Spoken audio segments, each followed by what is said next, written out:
बिस्मिल्लाहिर्रहमानिर्रहीम। अस्सलामुअलैकुम। आप देख रहे हैं डीडीपी एनालिटिका।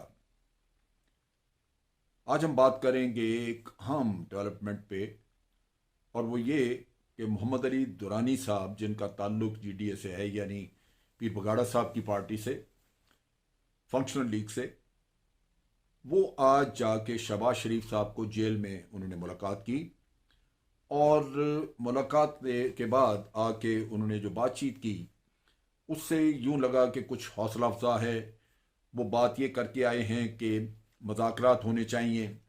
मज़ाकरात चूँकि हुकूमत गालिबन नहीं करना चाह रही, तो इन्होंने, या पीडीएम भी नहीं करना चाह रही, तो तजवीज़ ये दी कि ठीक है, आप अपने मौक़िफ़ पे बात जारी रखें, लेकिन बैक चैनल के ज़रिए बातचीत करते रहें। बैक चैनल से मुराद के कोई अपने नुमाइंदे मुकर्रर कर दें और वो खुफिया तरीके से बातचीत करते रहें, जबकि लीडरान जो हैं वो उनको हदायत जारी कर दें और फिर अपनी तहरीक जारी रखें।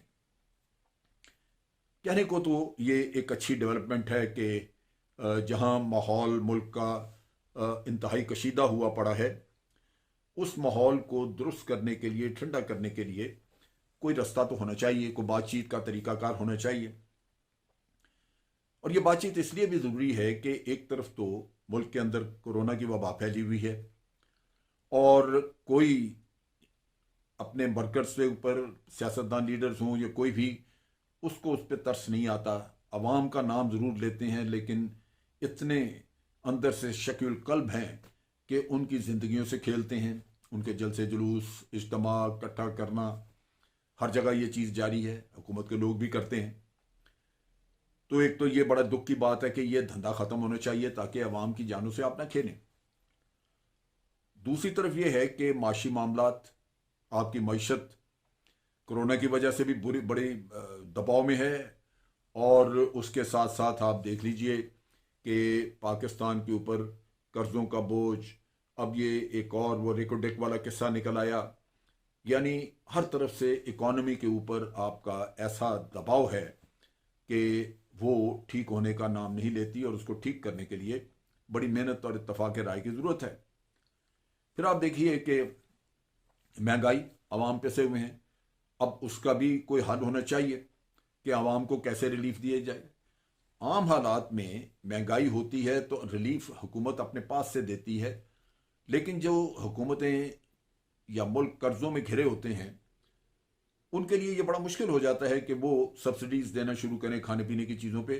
और जो लोग आपको कर्जा देते हैं वो पहले ये कहते हैं कि जनाब आपका क्या हक बनता है सब्सिडीज़ देने का, जब आपकी कमाई नहीं है तो आप सब्सिडीज़ बंद करें।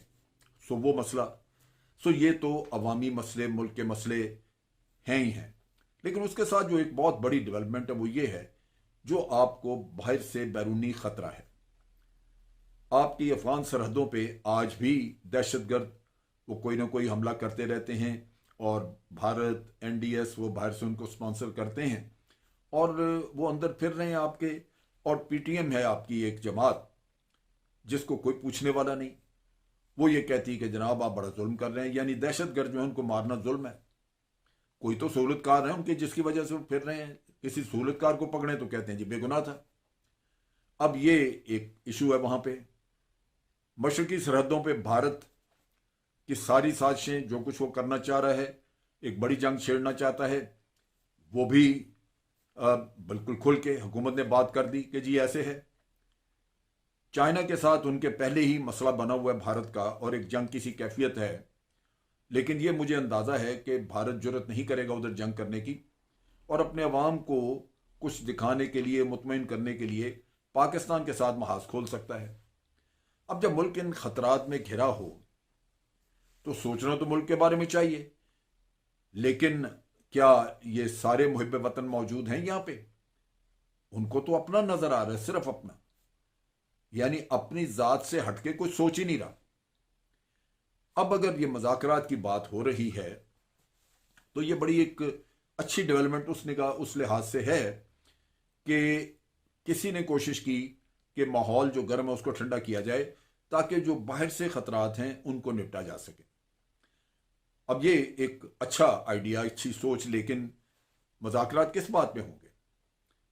जब भी आपने मुज़ाकरात करने हैं तो उसकी बुनियाद चाहिए, कॉमन ग्राउंड चाहिए जिसके ऊपर आप मुज़ाकरात करें, यानी एक एजेंडा पहले मौजूद होना चाहिए। अगर आपका एजेंडे पे इत्तफाक राय ना हो तो फिर आप मुज़ाकरात किस चीज़ पे करेंगे? एक 12 पॉइंट का एक एजेंडा बनाया था, या एक उन्होंने अपने लिए चार्टर रखा था पीडीएम ने, लेकिन उसके बाद उसका जिक्र ख़त्म हो गया और उसमें भी कोई ख़ास ऐसी चीज़ नहीं थी। उसमें जो कुछ करने कराने का वो पार्लियामेंट का, और पार्लियामेंट में ये लोग जाते नहीं। अब अगर मुज़ाकरात की थ्योरेटिकली हम बात करें कि मुज़ाकरात चलें शुरू करते हैं कि किसी तरह बात हो, तो अगर पीडीएम का ये मुतालबा मौजूद है कि इमरान खान इस्तीफ़ा दे या ये गवर्नमेंट ख़त्म हो, तो ये तो मेरा नहीं ख्याल कि हुकूमत मानेगी। और अगर हुकूमत मान जाए तो कल अगला इलेक्शन हुआ और अगर इमरान खान हार जाए तो उनकी पार्टी नहीं मानेगी, वो कहेगी जी इलेक्शन जाली है। फिर ये तो इस तरह तो सिलसिला चलता रहेगा, ये तो नहीं किया जा सकता।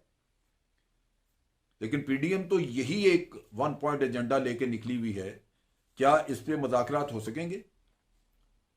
फिर बात आ जाती है, बाज़ लोग कहते हैं कि जी इनको अगर मुज़ाकरात करें तो आइंदा के इलेक्शन के लिए कुछ इस्लाहात तजवीज़ करके वो ले आए। ये अगर इस्लाहात करनी होती तो 5 साल पीपल्स पार्टी की गवर्नमेंट थी, 5 साल उसके बाद पीएमएलएन की रही। इस्लाहात तो उनके हिसाब में ही नहीं, उनको सूट ही नहीं करती। इस्लाहात हो जाए अगर इलेक्शन में तो ये इलेक्शन ही नहीं जीत सकेंगे। इलेक्शन तो करवाने ही उन्होंने इसी तौर तरीके पे होते हैं जिसमें वो अपनी कार्रवाई डाल सकें और अपने आप को हुकूमत में ला सकें। तो वो फिर किस बात की इस्लाहत हुई? सो वो भी नुक्ता नहीं लगता। और केसेस जिनका ज्यादा चर्चा है, हुकूमत कहती है कि जी ये एनआरओ मांगते हैं, और केसेस हैं करप्शन के। अगर करप्शन के केसेस बंद कर दिए जाएं तो फिर इमरान खान के पल्ले क्या रह जाता है? वो तो 1 पॉइंट एजेंडा, बाकी चीजें तो चले मुश्किल थी, लेकिन ये तो उसने कौम से वादा किया था कि मैं करप्शन के केसेस चलवाऊंगा और इन लोगों को सजाएं होंगी। सजा तो मुश्किल है, वो नहीं होगी, क्योंकि निज़ाम ऐसा है कि ये करप्ट लोगों ने उस निज़ाम को बिल्कुल जकड़ा हुआ है। इनकी जेबों में है निज़ाम, क्योंकि इनके पास पॉलिटिकल अथॉरिटी भी है, पॉलिटिकल इन्फ्लुएंस भी है और पैसे भी हैं, लगाते हैं, सिस्टम खरीद लेते हैं। तो सिस्टम तो चल ही नहीं रहा। लेकिन बहरसूरत अगर इमरान खान इस पर कंप्रोमाइज़ करे तो इमरान खान की तो अपनी सियासत ख़त्म हो जाएगी। सो इस पर कंप्रोमाइज़ नहीं हो सकता। फिर होगा क्या? फिर आप देखिए कि ये जो करप्शन के केसेस या जो कुछ भी ये मामला चल रहा है, इमरान खान अपने आप को बरी जिम्मा कहता है। वो कहता है जी ये तो अक्सर केसेस वो हैं जो इनके अपने दौर में बने हुए हैं, यानी पीपल्स पार्टी ने केसेस बनाए इन पे, पीपल पार्टी वाले केसेस हैं वो इन्होंने बनाए, या बात केसेस हैं जो बाहर से आए। अब ये चीजें हैं देखने वाली। क्या आप इन चीजों के ऊपर कोई कॉमन ग्राउंड, कोई बहस मुबासे की कोई गुंजाइश निकाल सकते हैं? और फिर जो मियाँ साहब का अपना खानदान बाहर भाग के बैठा हुआ है, जो एहतसाब के लिए पेश ही नहीं हुए, उनका क्या होगा? और खुद मियाँ साहब जिन्होंने रियासत के खिलाफ, अफवाज पाकिस्तान के खिलाफ साजिशें और ऐसी ऐसी घिनौनी बातें की हैं कि वो दुश्मन के मुंह से भी नहीं सुनी जाती, तो फिर मियाँ साहब का क्या होगा? अगर हर किस्म के जराइम करके, हर किस्म के रियासत को नुकसान पहुंचाने के बाद अगर मज़ाकरात, मफाहमत और उसके बाद मिट्टी पाव वाली बात है, तो वो कम से कम मुझे कबूल नहीं। रियासतें इस तरह नहीं चलती। रियासत चलती है कानून की हुक्मरानी के साथ। मज़ाकरात हों लेकिन रियासत की बेहतरी के लिए, कवानीन की बेहतरी के लिए, मामलात की बेहतरी के लिए, करप्शन के खात्मे के लिए। लेकिन अगर वो नहीं है तो फिर ये सुलह सफाई, ये सारी वही लेपापोची होगी। और मैं तवक्को करता हूं कि इमरान खान इसका हिस्सा नहीं बनेगा। और अगर बनते हैं तो फिर बड़ी बदकिस्मती होगी इस मुल्क की कि यहां पे पहले इंतशार खड़ा किया जाए, फसाद पैदा किया जाए, फिर फसाद को ख़त्म करने के नाम पे आप अपने जराइम पे पर्दापोशी करें, उन पे मट्टी डलवाएं। ये ना ही जिंदा कौमों के तौर तरीके हैं और ना ही माशरे के चलने के। अगर यही कुछ हुआ तो फिर आप याद रखें इस मुल्क का अल्लाह हाफ़िज़।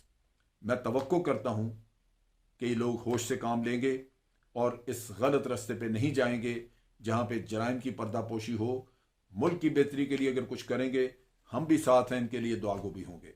आज के लिए इतना ही। अफवाज पाकिस्तान जिंदाबाद, पाकिस्तान पाइंदाबाद।